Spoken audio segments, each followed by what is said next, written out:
Ambalmao oni nyantuma abalomso madame Sisi Ramata Sissoko ana obatantira kabo Atlanta États-Unis bi amna kuma formulation alimentaire o kore dumuni be nyagami chogodi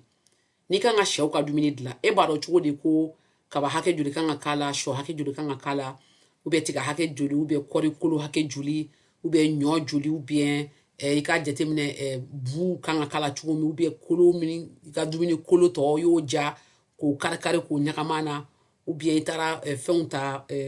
jɛgɛ kolo ta ou bien jɛgɛ buta i b'olu faamuya cogo di o kama mina ɲɛfɔ walasa n'a ye a tableau ye parce que tableau de bɛ d'i ma k'a fɔ nin hakɛ kan ka k'a la nin hakɛ k'a la i ka se k'a faamu i b'a baara kɛ cogo min donc an bɛn'o ɲɛfɔ n y'a fɔ an ka video kɔrɔ la k'a fɔ ko dugu o dugu n'a y'a ka sɛ développer n'a y'a ka bagan mara a dugu bagan dumuni a bɛ bɔ dugu de kɔnɔ mɔgɔ tɛ se k'a fɔ k'i bɛ bagan mara dugu kɔnɔ k'a fɔ k'a dumuni bɛ bɔ mɔgɔ wɛrɛ baro bɛ mɔgɔ wɛrɛ de b'a dilan ka ɲagami k'a dɛmɛ e t'a faamu ala kɛra cogo min i man k'o kɛ i kan k'a bɛɛ faranfasiya ka dɔn i yɛrɛ ka produit minnu b'i bolo o la n ko dumuni dilan na dumuni min b'i bolo n'i ka ɲɔ de bɛ yen o i ka kɔɔri kolo de bɛ yen o i ka kaba de bɛ yen o i ka keninge de bɛ yen o fɛn o fɛn b'i bolo komi dumuni i kan ka fɛɛrɛ de kɛ k'o ɲɛɲini k'a lajɛ o bɛ ɲagami cogo min ka se k'a di i ka sɛw ma mais n'i k'i bɛ compter dugu wɛrɛ ta kan k'a fɔ a kan ka bɔ yan dɛ a kan ka bɔ yan o b'i bali k'i ka fɛn développer ni jamana bɛ jɔ a bɛ jɔ ni jamana ka nafolo de jamanadenw ka hakilinata jamanadenw fanga ani fɛn min bɛ jamana dugukolo kɔnɔ parce que n y'a fɔ n ko foyi tɛ bɔ sanfɛ ka jigin ni san yɛrɛ tɛ ani tile fiɲɛ bɛ bɔ sanfɛ tile bɛ bɔ sanfɛ san bɛ bɔ sanfɛ nin bɛɛ ye fu de fɛn o fɛn n'i fari ma ta k'a don dugukolo kɔnɔ a ka falen a tɛ se ka kɛ fɛn ye min bɛ se k'i nafa parce que ni kungo kɔnɔ fɛn don dan b'o la alors que n'i yɛrɛ b'a falen don o don i bɛ se k'i yɛrɛ la dumuni n'i ye dumuni ta sisan dumuni sugu minnu bɛ di sɛ ma a bɛɛ ye sukɔrɔmafɛn bumafɛn ani tulumafɛn an b'a fɔ ma glucide o ye sukɔrɔmafɛn ye protéine o ye sogomafɛn ye lipide o ye tulumafɛn ye ni fɛn min m'o bɔ an b'o de dafa ni vitamine ni minéraux ye minéraux ye mun de ye fɛn o fɛn ye kabakurulamafɛn ye o kɔrɔ ye fɛn min bɛɛ bɛ dugukolo jukɔrɔ komi kɔgɔ sɛgɛ olu bɛɛ de bɛ bɔ dugukolo jukɔrɔ ka di sɛ ma k'a dun komi calcium par exemple maintenant nin bɛɛ tɛ kɛ ni ji tɛ yen o de la n ko dumuni fɔlɔ ye ji de o la n y'a fɔ n ko ji kaba ani sɔ n'i y'o ta sɛ ka dumuni na bɛrɛ tɛ to a kɔfɛ nin ye ka exemple dɔrɔn de yira o la k'a yira k'a fɔ dugu tɔw la u b'a kɛ cogo di nin fɔlɔ o ye kaba ye u ye a ta sisan n'i ye kilo kelen ta sisan kilo kelen o tɛ 1000 grammes ya i b'a dɔn ko 300 grammes i bɛ se k'o kɛ kaba ye dɔw bɛ 8 k'a la o kɔrɔ ye a bɛ komi alikama sugu dɔ n bɛ kan ka nin exemple da dɔn k'a fɔ Amérique filɛ sisan u b'a kɛ tan parce que o de b'u bara n'anw don sisan an b'a fɔ kaba ɲɔ keninge malo fɛn min b'an bara an b'o de ɲagami k'a di sɛ ma mais komi kaba de ka nɔgɔn dugu la kosɛbɛ ani sɔ o de la o bɛ di sɛ ma donc n'i ye nin bɛɛ ta a bɛ bɛn i b'a ye kɔgɔ dɔ bɛ k'a la limestone o bɛ komi calcium ninnu bone meal o bɛ komi fɛn kolo mugu sɔ o ye 10% ye jɛgɛ 2% kɔɔri kolo you know ani musa ni fɛnw ou bien malo bu donc n bɛ fɛ k'a fɔ dugu o dugu n'a jɔra a bɛ jɔ ni duguladenw ka ko dɔ de donc nin bɛɛ n bɛ ka exemple dɔ da aw k'a dɔn dugu bɛɛ la bɛɛ b'i ta de utiliser dɔrɔn bon n'a ye nin liste ba in fana lajɛ a liste bɛ kɛ komi a ɲagami o tɛ dɛ i b'a santi ko kaba 57% de y'o ye fo 61% donc n'i ye kilo kelen ta sisan 600 grammes o bɛ se ka bɛn kaba ma déjà maintenant n'i ye sɔ fana b'o la 30% n'i ye sɔ ta 30 n'i ye 60 ni 30 o tɛ kɛ 90 ya o de la n ko sɔ ni kaba o de ye dumuni yɛrɛ bɛɛ presque ye a tɔ bɛ min ya tulu dɔ bɛ k'a la sɛgɛ dɔɔni bɛ k'a la shell ninnu dɔ bɛ k'a la sɔgɔ min fɛn minnu bɛ komi calcium fɛnw ani kɔgɔ dɔɔni tɔ bɛɛ ye vitamine ani enzyme minnu bɛ ɲagami a la vitamine fana bɛ na u b'a mixelen de feere i ma a kilo kelen i bɛ se ka kɛ fo tonne 3 ɲɔgɔnna na donc a ma fitinin dɔrɔn don mais a bɛ nafa caman ɲɛ nin bɛɛ bɛ fɛ ka yira dɔrɔn k'a fɔ ni mɔgɔ bɛ fɛ i ka sɛ mara kɛ i ka dugu la duguladenw ani dugu dumuni dugukolo a bɛɛ bɛ bɔ de kɔnɔ a tɛ bɔ yɔrɔ la ka na o de la an ka jija k'an ka fɛnw falen an yɛrɛ ye walasa an ka se k'an la dumuni n bɛna daminɛ ni sukɔrɔmafɛnw sisan sukɔrɔmafɛn filɛ sisan i bɛ se ka kɛ bananku mais i tɛ se ka bananku caman k'a la dɛ i bɛ se ka bananku dɔɔni k'a la mais bananku komi o ka di anw yɛrɛ ye parce que an ma dumuni min ka di mɔgɔ ye o tɛ di sɛ ma min man di mɔgɔ de bɛ di sɛ ma parce que sɛ fana bɛ kɛ bu ye min fana bɛ se k'o dun maintenant ni sukɔrɔ bɛ dilan sisan usine mun be sukoro dilan quoi o sukoro ɲaga min be to a kɔfɛ o fana be se ka di sɛ ma malo fana be se ka di mais an t'o kɛ parce que bɛɛ bɛ malo dun dɔ malo tɛ di keninge o fana be di ani kaba man jan ɲɔgɔn na mais vitamine A t'ale la et puis tannin b'a la tannin comme poison sugu dɔ a bɛ keninge la a bɛ sɛ bali ka bonya joona o de la na u b'a di u bɛ produit dɔ k'a la min b'o fɛn in faga et puis arasi dɔw fana bɛ yen mais a t'a la de kan k'o jateminɛ i ka dugu la parce que dugu tɛ kelen ye keninge fana cogoyaw tɛ kelen ye dɔw bɛ a bɔ a la dɔw bɛ a t'a la mais ta n'i y'a jateminɛ alikama fana alikama an b'o kɛ buru ye an b'o kɛ fɛn caman donc an t'o kɛ sɛ ka dumuni na kosɛbɛ parce que a sɔngɔ ka ca an ma o de kama a laban ye kaba de kaba filɛ sisan non seulement sogomafɛn b'a la sukɔrɔmafɛn b'a la mais an b'a di sukɔrɔmafɛn de kama o de kama kaba filɛ sa a sɔngɔ man ca a bɛ yɔrɔ bɛɛ et puis sɛ b'a yɛlɛma joona a kɔnɔ et puis sogomafɛn b'a la protéine b'a la et puis linoleic acide ni acide gras dɔ de min a bɛ komi tulu sugu dɔ min bɛ kaba la min bɛ sɛ nafa kosɛbɛ et puis kaba fana a couleur min ye jaune ye o de b'a to sɛfan kɔnɔna bɛ kɛ jaune kɔnɔna ye a bɛ kɛ jaune ye kosɛbɛ en même temps a sen a n'a golo a b'a couleur kɛ jaune o cɛ ka ɲi fɛn na kaba la maintenant an bɛ taa sisan usine minnu bɛ an ka duguw la n'i y'a jateminɛ sisan n'i taara ɲɔsi machine minnu bɛ yɔrɔ minnu na fɛn o fɛn n'u y'a sin ka bɔ ɲɔ la sin ka bɔ malo la sin ka bɔ alikama la o bu ninnu u kan ka se ka kɛ sɛw ka dumuni o bɛɛ ye bagan dumuni de maintenant n'i y'a jate tulumafɛn fana an b'a fara dumuni kan parce que tulu bɛ fɛn caman ɲɛ a bɛ énergie di sɛ ma en même temps aussi a b'a to sɛ ka dumuni ka na kɛ komi a fiɲɛ ka wuli parce que yɔrɔ ni tulu bɛ dumuni na a bɛ dumuni fara fara ɲɔgɔn kan donc o b'a to dumuni ka fara ɲɔgɔn kan mun de la an bɛ olu fana jateminɛ parce que tulu kisɛ parce que n y'a fɛ n ko dumuni bɛɛ kisɛ de b'a la tulu kisɛ an b'a fɔ o ma ko acide ninnu acide linoleique oléique olu ye tulu kisɛ sugu dɔ de ye minnu n'ale bɛ dumuni na a nafa ka bɔ sɛ ma kosɛbɛ o de la n'an bɛ dumuni san an b'a lajɛ est-ce que acide linoleique b'a la ani acide oléique olu fila c'est important an k'a dɔn n'a b'an ka dumuni na n'an y'a san maintenant n'i ye baganw fana faga sisan kɛn misi kɛn saga kɛn ani dumuni kɛn tɔ i bɛ se k'o ɲagami sɛ ka dumuni na kɛn fana ka mɛ a man ka caya a kan ka kɛ fitinin dɔrɔn de maintenant protéine filɛ baganw ka protéine cogo min sogomafɛn min bɔ bagan na jeli b'o la mais jeli an t'ale caya kosɛbɛ parce que ale a protéine ka ca dɛ mais protéine lysine b'a la kosɛbɛ mais protéine dɔ bɛ yen a bɛ komi amino acide quoi protéine kisɛ sogomafɛn kisɛ o nafa man caman t'a la c'est pour cela que joli tɛ qualité ɲuman ye mais an b'a ɲagami dumuni na walasa ka dumuni dafa donc abattoir na parce que jeli min bɛ ja sisan a kan ka se ka ja de ka kɛ sɛw ka dumuni ye sogo fana bɛ ten sogo n'u ye sogo faga sisan fɛn minnu tɛ utiliser sogo la olu bɛɛ bɛ se ka fara ɲɔgɔn kan ja ka ɲagami ka don sɛ ka dumuni na hali sɛ yɛrɛ ka dumuni sɛ yɛrɛ farikolo tɔ ni sɛ parce que n'i ye sɛ faga kolo n'a fɛnw olu bɛ se ka kɛ bagan wɛrɛw ka dumuni ye maintenant hali sɛ fana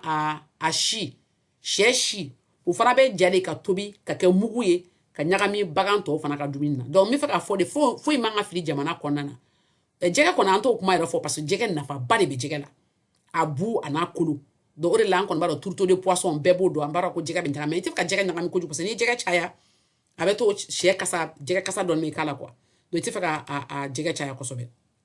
mais et puis jɛgɛ mun bɛ jɛgɛ de poisson de mer ninnu minnu kɔgɔji jɛgɛ ninnu minnu kɔgɔ b'u la donc i tɛ fɛ olu fana ka se ka kɔgɔ ka caya donc kɔgɔ man ka tɛmɛ 3% kan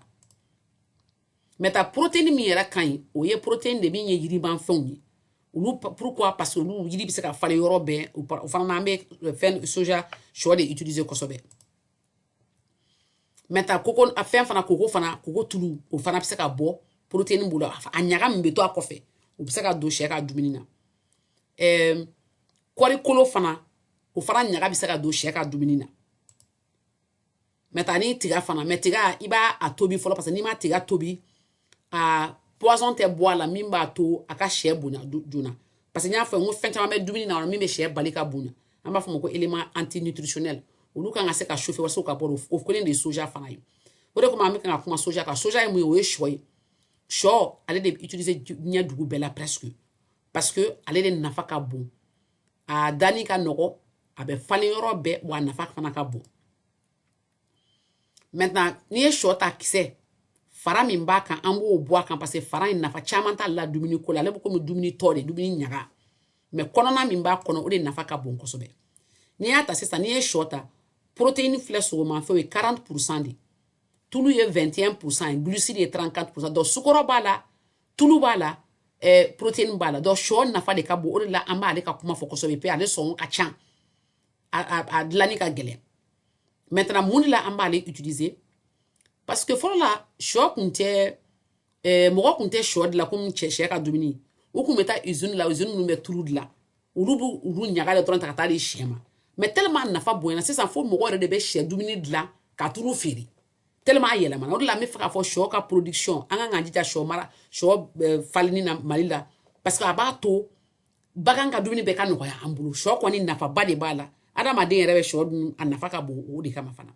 shɔ n'an y'a bɔ an kan k'a chauffer an kan k'a tobi n'a tobira mun de la parce que n'a tobira o b'a to produit dɔ bɛ shɔ la min n'i y'a kɛnɛ di sɛ ma a bɛ sɛ bali ka bonya d'ailleurs a t'a bonya d'a ma yɛrɛ a t'a tɔ ka bonya a bɛ se k'a fasa yɛrɛ parce que a bɛ komi poison de b'a la n'a kɛnɛ dira o de la an bɛ shɔ tobi k'a di maintenant n'i b'a tobi fana a bɛ se ka kɛ komi shɔ yɛrɛ bɛ yiran k'a kɛ komi n'i bɛ fɛn yira tiga bɛ yiran cogo min i bɛ se ka yiran ten i bɛ se ka a balabala fana maintenant quand même i b'a kɛ de pour que a ka se ka nafa sɔrɔ a nafa ka se ka don sɛ la maintenant shɔ fana n'i b'a kɛ tulu bɛ bɔ a la fɔlɔ de san'a ka di sɛ ma parce que tulu min b'a la a ka ca sɛ ma o de kama tulu in bɛ bɔ a la ka sɔrɔ k'a ɲaga di ɲaga in fana bɔcogo caman dɔ o bɛ produit kala tuma dɔ la tuma dɔ o b'a ɲagami dɔrɔn k'a bisi tuma dɔ o b'a fila bɛɛ ɲagami maintenant pourquoi i b'o kɛ parce que i bɛ shɔ bila ji la fɔlɔ k'a tobi ka sɔrɔ k'a fara bɔ a kɔnɔ ka sɔrɔ k'a kari-kari maintenant n'i y'a chauffer kojugu o man ɲi a bɛ amino acide dɔ de b'a kɔnɔ komi glycine a b'o kari maintenant n'i m'a tobi kosɛbɛ fana a b'a to méthionine o fana ye acide amino o fana tɛ kɛ disponible ye o de la an ko shɔ tobili pour que tulu ka bɔ a kɔnɔ ni tulu bɔra kɔnɔ a ka kɛ sɛw ka dumuni ye o ɲɔgɔn baara gɛlɛ tɛ jamana kɔnɔ mun de la an bɛ shɔ tobi an b'a shɔ tobi an b'a fara bɔ an b'a to fana shɔ kisɛ min b'a kɔnɔ parce que shɔ yɛrɛ a bɛ komi cellule de b'a kɔnɔ olu bɛ ci a kɔnɔ ka se ka jiya bɔ a kɔnɔ maintenant enzyme dɔw b'a la minnu b'a to sɛ tɛ se k'a dumuni transformer an b'a tobi o de kama pour que o produit ninnu ka bɔ a la maintenant a tobili fana protéine ninnu a b'u bɔ cogo di a b'a to u bɛ kuru ɲɔgɔn kɔnɔ funteni b'u kuru de walasa u kana sɛ bali a ka dumuni yɛlɛma a kɔnɔ a bɛ kɛ mun kama fana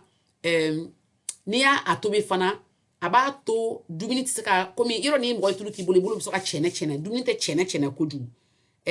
donc an ye min fɔ qui est le plus important ka facteur antinutritionnel ninnu olu b'o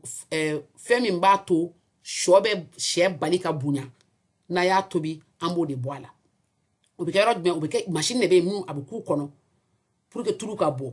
maintenant pourquoi an b'a écraser fana parce que n'i ye dumuni kari a b'a to dumuni bɛ se ka sɛ bɛ se ka dumuni yɛlɛma to a kɔnɔ o de la shɔ filɛ o kaba filɛ an b'a bɛɛ de kari san'an k'a dun